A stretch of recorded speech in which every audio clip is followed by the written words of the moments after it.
Good morning, সবাই কেমন আছেন? আশা করি আপনারা সকলে খুব ভালো আছেন। ওয়েলকাম ব্যাক টু বর্ণজ গ্রুমিং চ্যানেল। তো শীতের দিনেই সকাল সকাল একদম ছাদের মধ্যে চলে এসেছি।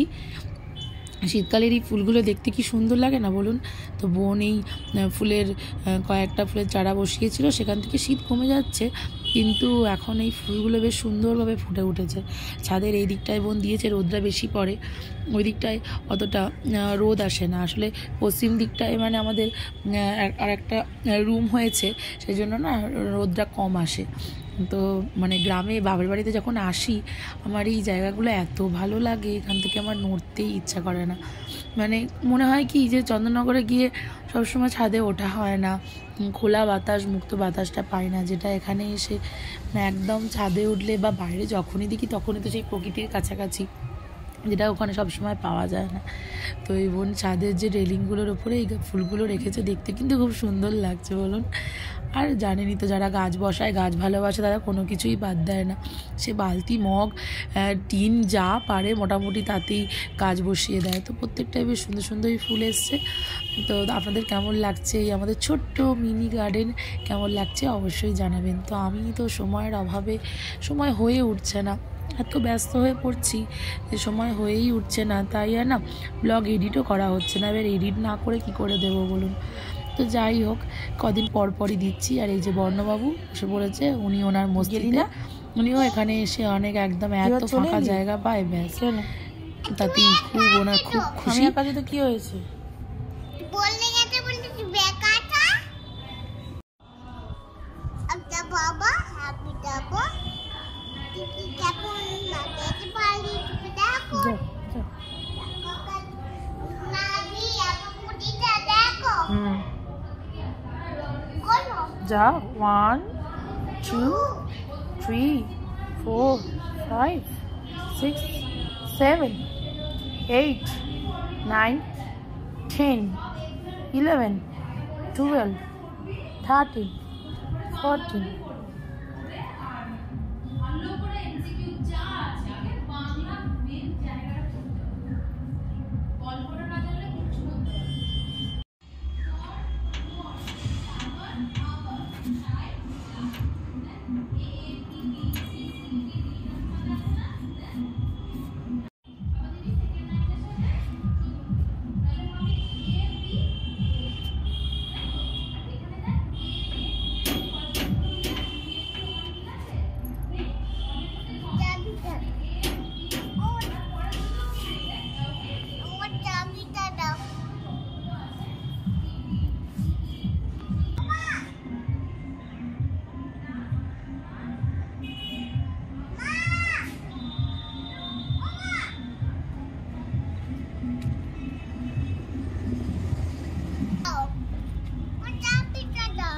কেন?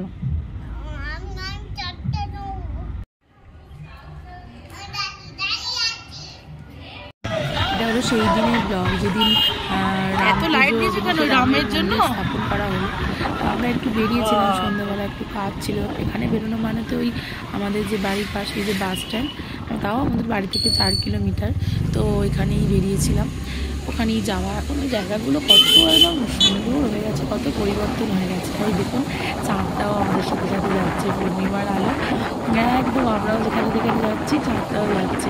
ছোটোবেলায় না এটা করে ইমাজিন করতাম, জানেন, ভাবতাম কী ব্যাপার, আমরা যেখানে যাচ্ছি চাঁদ দেখানো যাচ্ছে, তখন তো বুঝতাম না যে চাঁদ চাঁদের জায়গাতেই স্থির আছে। আমরা সব জায়গা থেকে চাঁদকে অনুভব করতে পারি, বুঝতে পারি। কিন্তু এখনও সেই মাঝে মাঝে সেই নস্টালজিক ব্যাপারটা না মনের মধ্যে চলে আসে। দেখুন যেরকম যাচ্ছি মনে হচ্ছে যে চাঁদটা আমাদের সঙ্গে সঙ্গেই যাচ্ছে। তো ছোটোবেলাকার সেই জিনিসটা মনে পড়ে না, আমার খুব ভালো লাগছে। তো যাই হোক, এবার রাস্তা দিয়ে হাঁটতে হাঁটতে এই জায়গাটা আমাদের, এই জায়গাটা নিয়ে আমরা খুব হাসাহাসি করি। এটাকে বলা হতো লালপুর, এখন সেটা নীল রং করা হয়ে গেছে। তো জায়গাগুলো দেখছি সেদিকে অনেক পরিবর্তন হয়ে গেছে, নিজেদেরই জায়গাগুলোই চিনতে পারতাম না, এখন কত আলো দেখুন। হ্যাঁ, একটা সময় জানেন তখন আমি হোস্টেলে পড়তাম, হ্যাঁ, মা তখন 10টা সাড়ে 10টার সময় বাউরিয়া স্টেশন থেকে একা ফিরতো, পুরো ঘুটঘুটে অন্ধকার, কিচ্ছু নেই। তো সেই জায়গা থেকে আজকে এখানে এত আলো, এত কিছু, সেটা কিন্তু মানে পরিবর্তনটা বোঝা যায়। কিন্তু এই জায়গাগুলো এখনও সেই অন্ধকার করে আছে। তো অ্যাজ ইউজুয়াল চাঁদ মামা আবার আমাদের সঙ্গে যেতে শুরু করেছে। রাস্তাগুলো দিয়ে কিন্তু যেতে ভালো লাগে কিন্তু ভয়ও করে। হ্যাঁ, তখন জানেন এখান থেকে আমরা সাইকেল নিয়ে যেতাম আসতাম, যেমন স্কুলে পড়তাম বা কলেজ যেতাম, টিউশন যেতাম।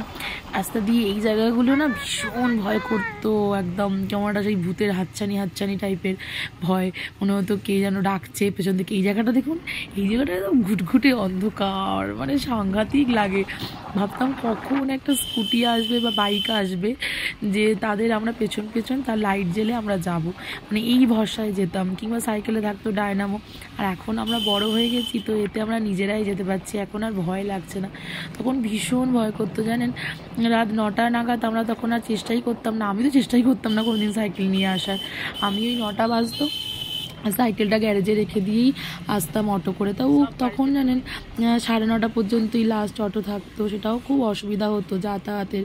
বিশেষ করে আমি যখন এমএতে ভর্তি হয়েছিলাম সল্টলেকে, তো এখানে মানে যেতেই সময় লেগে যেত। তখন হাওড়া দিয়ে যেতাম, বন্ধুবান্ধব সবাই হাওড়া দিয়ে যেত বলে। তো খুব মানে যেতেই 3 ঘন্টা, আসতে 3 ঘন্টা, সারাদিনে এরকম মানে সেই 7 সমুদ্র 13 নদীর পার হয়ে যেত যে যাওয়া আসাটা। বাড়ি ফিরতাম লাস্ট অটোয়, খুব মুশকিল হতো। একবার একটা আপনাদের সাথে শেয়ার করি, একবার এরকম বাসে করে আসছি, আস্তে আস্তে বাস মাঝ রাস্তায় খারাপ হয়ে গেছে। তো বাড়িটা ফিরবো কী করে, তখন তো আর মানে মাঝ রাস্তায় বাস স্ট্যান্ড থেকে তো আমাদের এখানে অটো ছাড়ে লাস্ট 9:30, তারপর কে নিয়ে আসবে। বাবাও বাইক চালাতে বা স্কুটি চালাতে পারে না, তখন আমাদের ছিল না। বাবা কোনো দিনই এটা সাহস করেনি। আমার বিয়ের পর এই স্কুটিটা কেনা হয়েছিল। তো সেদিন খুব মানে প্রচণ্ড ভয় পেয়েছিলাম যে কী করে বাড়ি ফিরবো একা। প্রায় 9টা 9:30 বেজে গেছিলো। তাও হঠাৎ দেখলাম ওই বাসেই মায়ের স্কুলের একজন যে টিচারের তার ছেলে ছিল। তো বলে না ভগবান কাউকে না কাউকে ঠিক একদম পাঠিয়ে দেয়। তো ওই দাদা ছিলেন, ওই দাদাই আমাকে একদম কালীতলায় নামিয়ে আনলো। নিয়ে ওখান থেকে ওই দাদারই বাইক ছিল, বাইকে করে একদম বাড়ি পৌঁছে দিয়ে গেছিলো। প্রায় বাড়ি ফিরতে ফিরতে 11টাতে বেজেই গেছিলো। আমাদের এই এলাকায় রাত 11টা মানে প্রায় মাঝরাত, জানেন তো। মানে আমার এখনও এই বাড়িতে মানে এমনি সময় কিছু কাজ না থাকলেও বাবা তাড়াতাড়ি, যেহেতু দোকান আছে, তো বাবা ওপরে তাড়াতাড়ি চলে আসে। তো এখানে 10:30 11টা মানে মাঝরাত। আর এই যে এখানকার এটা একদম সে জায়গা হলো কালীতলা, কী সুন্দর করে সাজিয়েছে দেখুন। যেহেতু রামের মূর্তি প্রতিষ্ঠা হচ্ছে, তাই এখানে সব জায়গাতেই তো সেরকমভাবে সাজিয়ে অনুষ্ঠান হচ্ছিল। তো এখানেও দেখুন কী সুন্দর কালী মন্দিরে, তো এখানে প্রদীপ দিয়ে মোমবাতি দিয়ে কী সুন্দর সাজিয়েছে। তাই বোনকে বললাম চল একটু মায়ের মন্দির থেকে ঘুরে আসি, তাই চলে এলাম। তো কী সুন্দর দেখুন লাইটিং দিয়েছে, এত ভালো লাগছে দেখতে। আর এমনিতেও ঠাকুরের মন্দিরে ঢুকলে দেখবেন মনটা সত্যিই কেমন হালকা হয়ে যায়, মনে হয় সব চিন্তা কোথা দিয়ে চলে গেল। তো ওটা একটা আলাদা অনুভূতি না। এখন মনে হয় জানেন, হোস্টেলে যখন থাকতাম তখন আমাদের দুবেলা এরকম প্রেয়ার করাতো। এখন রিয়েলাইজ করি যে দুবেলা প্রেয়ারের কী মর্ম, কী মুহূর্ত। তো গাড়িটা রেখে নামলাম, দেখলাম প্রচুর লোক, সবাই এসছে, সবাই যে যার মতো করে ওই দিনটাকে পালন করছে। কেউ কার মতো পুজো দিচ্ছে, কেউ ঝান্ডা তুলে করছে। আর এই যে মানু গাড়ি থেকে নামলো, বললাম চল একটু পুজো দিয়ে আসি। এই মাকে আমরা খুব মানি, মানে মনে মনে সত্যি কথা বলতে ভক্তি কেউ কারোর মন থেকে হয়, কারোর অতিরিক্ত হয় জানি না, কিন্তু আমি না পারি না জানেন তো। আমার মনে হয় যেন কি আমি মানে অতটা আমি হয়তো পারি না, আমার মাকে ডাকি মনে মনেই। হ্যাঁ, তো এইটা মানে খুব একটা বাহ্যিকভাবে দেখাতে পারি না, এটা হয়তো আমার ফল্ট জানি না, বা আমাদের ফল্ট। তো যাই হোক, ওখান থেকে বোন বলেছিল যে একটু উলুবেড়িয়া যেতে, মেজো বোন।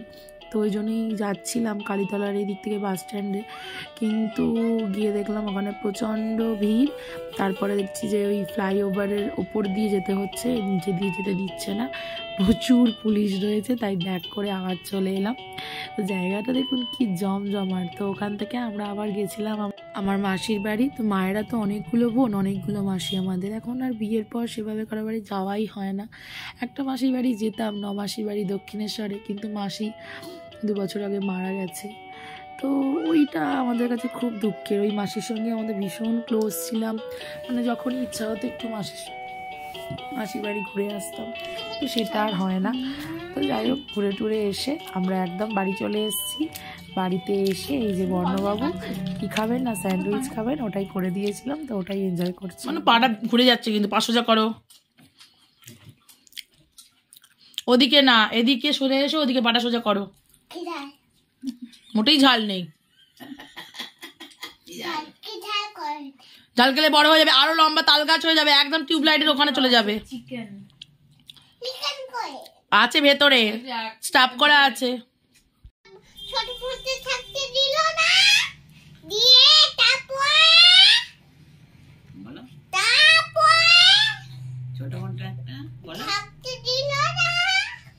তারপরে কি হলো বলো? তারপর হলো ছোট বোনটা একটা পাকা বানিয়ে দিল, ঝড় পড়বে না, বৃষ্টি পড়বে না, থাকবে না, তখন ভেঙে গেল, তখন আবার বানিয়ে দিল। কে বানালো? তার বন্ধু রাজা। দাদা। তোমার গল্পটা কে শোনালো? দিদুন। তারপরে কি হলো? বাঘেছে খেয়ে নিল, সবাই ছুটেছে, ওইটা কিনলো, কিনা রড কিনলো, তারপরে গরম করে দিল বাঘে ছেঁকা। ও বাঘটা কি দুষ্টুমি করেছিল? সবাইকে খেতে দিয়েছিল, ওই জন্য গায়ে ছেঁকা দিয়ে দিয়েছে। কে দিল? ছোট বোন। তাই? আচ্ছা আচ্ছা, তারপরে কি হলো? বাঘটা মরে গেল, আর ওরা দুজন হাত থেকে বেরিয়ে পড়লো। তাহলে এটা বলো, আমার গল্পটি ফুরলো,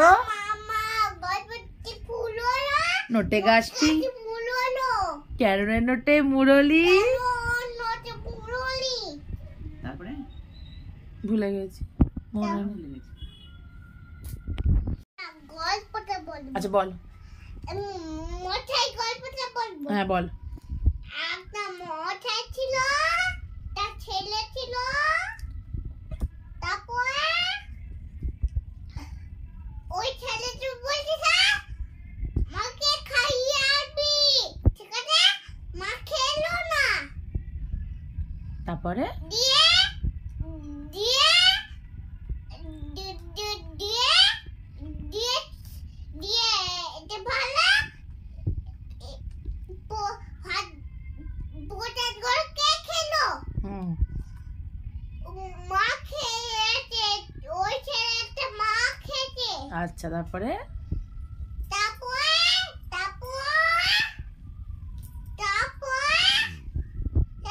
পুজো দিতে গেল, মশাইটা পুজো দিতে গেল, গিয়ে বাড়িতে বলল, দিয়ে দিয়ে ওই ছেলেটা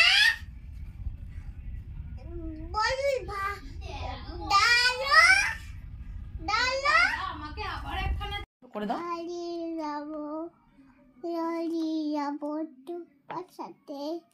আজ মন চেয়েছে আমি হারিয়ে যাব আমি তোমার সাথে। করো, ভালো করে করো। করবে না তো? করো প্লিজ। আজ মন চেয়েছে আমি হারিয়ে যাব আমি আমি তোমার সাথে। বলো।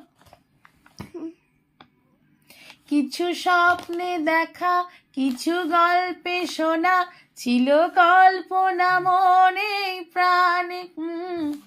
এই যে রইলো আমাদের সারাদিনের খুনসুটি, মজা, আনন্দ, আর বর্ণকে সেই মতোই একটু আধটু চেষ্টা করি স্বাবলম্বী করার। তো কেমন লাগলো আপনাদের আজকের ব্লগটা অবশ্যই জানাবেন, এবং ভালো লাগলে প্লিজ একটা লাইক শেয়ার করতে কিন্তু ভুলবেন না। তো দেখা হচ্ছে নতুন একটা ব্লগে, যাতে করে যেন সবাই ভালো থাকবে, সুস্থ থাকবেন। টাটা।